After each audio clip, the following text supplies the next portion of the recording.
Hi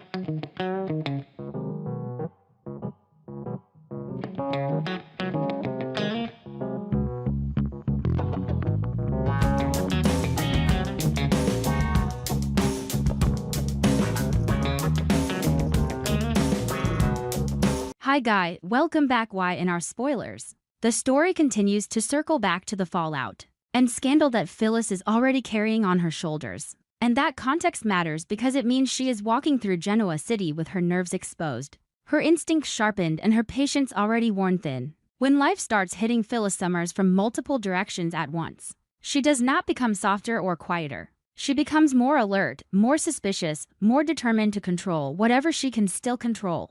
That is why the next development with Daniel and Tessa doesn't land as a simple surprise. It lands like a threat, another unstable piece sliding onto a board that Phyllis is desperately trying to keep from collapsing. It may happen by coincidence, the way the most dangerous truths often do. When someone turns a corner at the wrong moment or walks into a room expecting safety, and instead finds evidence, Phyllis could inadvertently witness another intimate moment between Daniel and Tessa Porter. And in that instant her mind would not pause to gather context, or grant anyone the benefit of the doubt. She would register intimacy first, consequences second, and betrayal third. The image would stick to her like a bruise, because it would confirm a fear she hasn't wanted to name out loud, that Daniel may have crossed a line he cannot uncross, and that the aftermath will not stay contained to him. Phyllis has never been the kind of woman who watches silently and waits for the truth to walk to her on its own. She interrogates. She demands. She presses until the cracks show. So it won't be long before she corners Daniel with questions that come fast and sharp.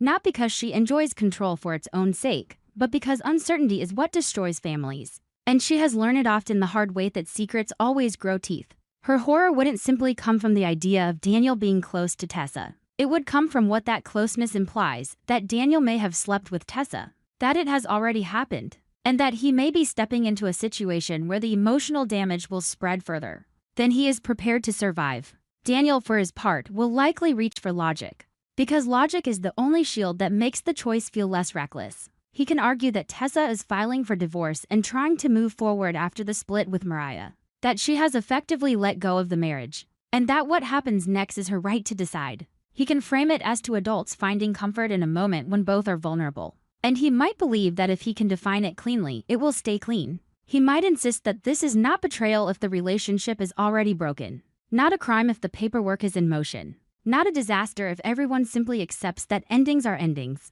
But Phyllis doesn't live in a world where endings are ever that simple. And she especially doesn't trust the kind of certainty people claim when they're trying to excuse a choice they already know is dangerous. Her fear would come from the part of the story Daniel is ignoring, that Mariah and Tessa have been through storms before. That pain can trigger distance without meaning love has died. And that people who announce they're done sometimes circle back when the shock fades and the reality settles in. Phyllis would worry that this divorce filing is not the final chapter, but a desperate move in the middle of an emotional crisis. And if that's true, then Daniel hasn't just gotten involved with a woman in transition, has inserted himself into an unresolved marriage, into an ache that could heal, and into a triangle that will break someone no matter how carefully it's handled. That is where Phyllis' reaction becomes less about judgment and more about urgency. She will see Daniel heading toward a kind of pain that doesn't arrive with dramatic music. It arrives slowly, through the humiliating realization that he was a placeholder, through the guilt of knowing he contributed to someone else's fracture, through the loneliness of being blamed when the real issue was already there. Phyllis would recognize the pattern because she has lived versions of it, and because she understands what happens when a person mistakes emotional closeness for stability. In her eyes, Daniel may be setting himself up to get crushed, and worse, he may be setting off a chain reaction that pulls Mariah, Tessa, and everyone around them into something uglier than they expect. So Phyllis will push. She will push hard, not because she wants to shame Daniel, but because she wants him to see the future before it arrives. She will try to force him to ask the questions he has avoided, whether Tessa is truly moving on, or simply trying to numb the grief of losing Mariah, whether this intimacy is real or reactive, whether he is choosing this because it's what he wants or because it's what makes him feel needed. Right now, she will warn him that if Mariah and Tessa find their way back to each other, Daniel will be left holding the blame and the heartbreak, and no argument about divorce papers will protect him from the emotional fallout that follows. And the tension won't be just in the words or the confrontation itself. It will be in the underlying truth that Phyllis is already under scrutiny for her own scandals. already living in a world where judgment comes quickly and mercy comes rarely. That makes her even more determined to keep Daniel from stepping into another mess that will drag their family name through yet another storm. In her mind, Daniel doesn't just risk hurting himself. He risks becoming collateral damage in a story that belongs to Mariah and Tessa. A story that might not be finished even if it feels shattered right now. Daniel may resist her not because he doesn't love his mother, but because he wants autonomy and doesn't want his choices reduced to mistakes.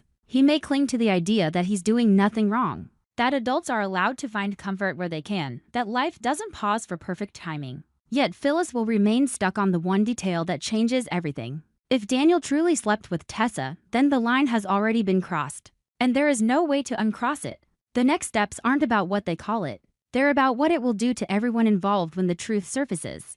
Because in Genoa City, truth never stays buried for long. And intimacy is never just intimacy when hearts are still attached elsewhere. That is why Phyllis will try to convince Daniel to back away, before the situation hardens into something irreversible. Before he mistakes temporary closeness for a future. Before he becomes the person everyone points at when Mariah and Tessa finally decide whether their marriage is truly over or simply broken in a way that can still be repaired. She will not frame it gently. She will frame it like a mother watching her child step toward a cliff with confidence. Knowing confidence does not stop the fall. And whether Daniel listens or not, the story is already tightening around them. Because Phyllis' horror isn't only about what happened between Daniel and Tessa. It's about what happens next when the emotional truth catches up to the convenient explanation. And Daniel realizes too late that the most painful traps are the ones you walk into willingly. The story keeps circling back to the scandals Phyllis Summers is already battling. And that ongoing pressure shapes everything about how she moves, how she watches, and how quickly she assumes the worst. Phyllis is not walking through this moment with a calm heart or a neutral mind. She is carrying too much heat, too many eyes on her, too many consequences waiting to pounce. So when the narrative shifts toward Daniel and Tessa Porter, it doesn't feel like a separate storyline to her. It feels like another spark near a pile of gasoline, more situation that could explode and take her son down with it. It could happen by sheer chance. The kind of accidental discovery that always hurts more because no one had time to prepare the lie. Phyllis may stumble upon another intimate moment between Daniel and Tessa, and the sight would hit her with a sharp, physical shock. Her brain wouldn't slow down to ask what led to it, or how long it has been going on, or whether it's a mistake. Her instincts would do what they always do when she senses danger, lock onto the threat. Imagine the fallout and start building a defense plan within seconds. In one heartbeat, she'd see not just two people standing too close, but a chain reaction, Maria's inevitable pain, the public mess that follows. The way Daniel could be branded as the reckless one, and the way Phyllis will be blamed for not stopping it before it happened. That's why it won't take long for her to confront Daniel. Phyllis doesn't wait for the truth to become polite. She drags it into the light because she believes secrecy is what turns mistakes into disasters. And she won't approach him with gentle curiosity. She'll come armed with rapid questions, each one designed to close escape routes. Each one meant to force clarity. The closer she gets to the answer she fears, the more her emotions will sharpen into something raw, not just anger, but horror. Because if she realizes Daniel has slept with Tessa, the problem instantly becomes larger than a flirtation or a complicated friendship. It becomes a line crossed, a boundary shattered, a choice that can't be undone. Daniel will likely reach for justification not because he wants to hurt anyone, but because he wants to believe what he did has a clean explanation. He can argue that Tessa is filing for divorce, that she and Mariah have already split, that Tessa is trying to move forward because she has effectively walked away from the marriage. He can frame it as two adults making a decision in a moment of vulnerability. And he may insist that it's not betrayal if the relationship is already ending on paper. He may even believe he's helping Tessa heal by giving her comfort when she feels abandoned. But Phyllis will not trust that reasoning, not for a second.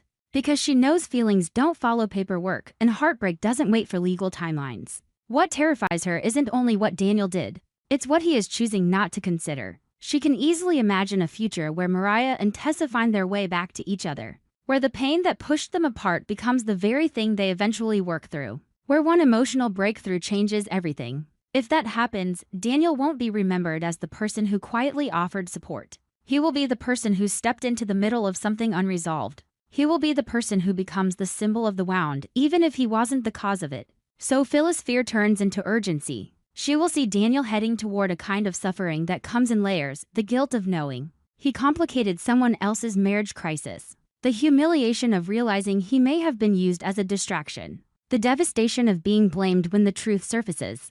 And the lonely aftermath when everyone retreats back to their original bonds and leaves him standing in the wreckage. Phyllis doesn't have to invent that scenario. She has lived enough life to recognize how often it happens. She knows that when two people are breaking apart, they don't always break cleanly. Sometimes they fracture, stumble, and reach for comfort in the wrong direction, only to realize later that the bond they tried to escape is still the one that owns their heart. And because the story is already tracking Phyllis' own scandals, this situation feels even more dangerous. Phyllis is painfully aware that judgment in Genoa City arrives fast and sticks hard. She knows how quickly whispers become headlines, how quickly private mistakes become public weapons. The last thing she can tolerate right now is Daniel becoming another target. Another story people can twist. Another reason for outsiders to point at her and say she failed again.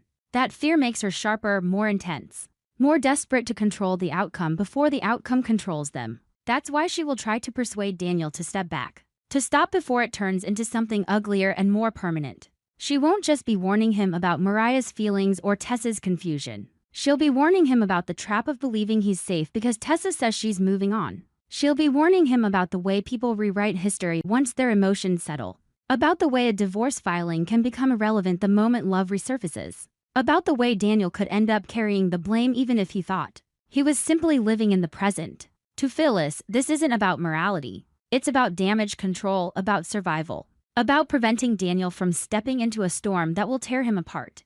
Daniel may push back because he wants to be seen as an adult making his own choices, not a son being managed by his mother's fear. He may insist he understands the situation, that he knows what he's doing, that he isn't responsible for Mariah and Tessa's marriage. Yet Phyllis will keep returning to the same cold truth. If Daniel has already slept with Tessa, then this has already passed the point where it can be handled quietly. It is already a secret with weight, already a decision that will echo. And in Genoa City, secrets don't stay buried, they surface at the worst moment, when they can do the most harm. Phyllis' final goal in this spiral is simple, even if her methods are intense. She wants Daniel to walk away before he becomes collateral damage in a marriage that may not be finished breaking or may not be finished healing. She wants him to protect himself from the kind of heartbreak that doesn't look dramatic at first, but later becomes unbearable because it was avoidable. And underneath every question she asks, every warning she throws at him, there is one unspoken fear driving her, that Daniel is about to learn the hardest lesson of all. Stepping into someone else's unfinished love story can turn you into the villain, the casualty, and the lonely one, all at the same time. Our TV Spoilers channel is always looking for content inspiration for each video. By compiling short video clips to analyze and offer personal opinions, this channel specializes in analyzing, theorizing, and discussing plot points in the Young and the Restless series from the perspective of a longtime fan. Through this, viewers can gain deeper, more objective, and more interesting insights. Subscribe to the channel to stay updated on the latest news about the Young and the Restless series.